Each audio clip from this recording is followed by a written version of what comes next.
Amreli marketing યાર્ડની અંદર જણસની આવકમાં સતત વધારો થઈ રહ્યો છે। અમરેલી જિલ્લામાં હાલ મગફળી, કપાસ, તલ અને સોયાબીનની આવક સતત વધી રહી છે। અમરેલી જિલ્લામાં મોટી સંખ્યામાં ખેડૂતો માર્કેટિંગ યાર્ડ ખાતે પહોંચી રહ્યા છે, સારા ભાવ મેળવી રહ્યા છે।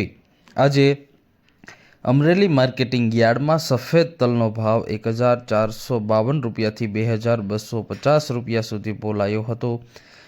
તલ કાળાનો ભાવ 2500 રૂપિયાથી 4880 રૂપિયા સુધી બોલાયો હતો। તલ કશ્મીરીનો ભાવ 2424 રૂપિયાથી 2695 રૂપિયા સુધી બોલાયો હતો। શીંગ મઠડીનો ભાવ 900 રૂપિયાથી 1078 રૂપિયા સુધી બોલાયો હતો। શીંગ મોટીનો ભાવ 897 રૂપિયાથી 1090 રૂપિયા સુધી બોલાયો હતો। માર્કેટિંગ યાર્ડમાં સતત આવકમાં વધારો થઈ રહ્યો છે। શીંગ દાણા ફાડાનો ભાવ 885 રૂપિયાથી 1231 રૂપિયા સુધી બોલાયો હતો। તલ સફેદનો ભાવ 1452 રૂપિયાથી 2250 રૂપિયા સુધી બોલાયો હતો। તલ કાળાનો ભાવ 2500 રૂપિયાથી 4880 રૂપિયા સુધી બોલાયો હતો।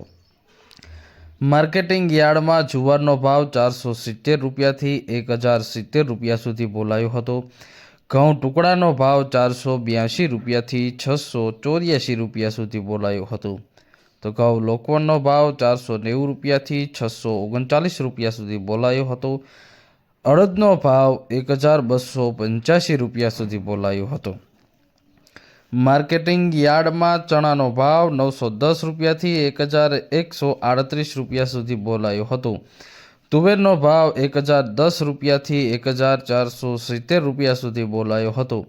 વાલનો ભાવ 1066 રૂપિયાથી 1095 રૂપિયા સુધી બોલાયો હતો। કપાસનો ભાવ 780 રૂપિયાથી 1490 રૂપિયા સુધી બોલાયો હતો। એરડાનો ભાવ 950 રૂપિયાથી 1222 રૂપિયા સુધી બોલાયો હતો। જીરુનો ભાવ 2750 રૂપિયાથી 3630 રૂપિયા સુધી બોલાયો હતો। માર્કેટિંગ યાર્ડમાં ધાણાની આવકમાં પણ વધારો થયો છે। અમરેલી માર્કેટિંગ યાર્ડમાં ધાણાનો ભાવ 1200 રૂપિયાથી 1350 રૂપિયા સુધી બોલાયો હતો। સોયાબીનનો ભાવ 540 રૂપિયાથી 802 રૂપિયા સુધી બોલાયો હતો। તો સાથે જ મરચાં લાંબાનો ભાવ 430 રૂપિયાથી 3390 રૂપિયા સુધી બોલાયો હતો।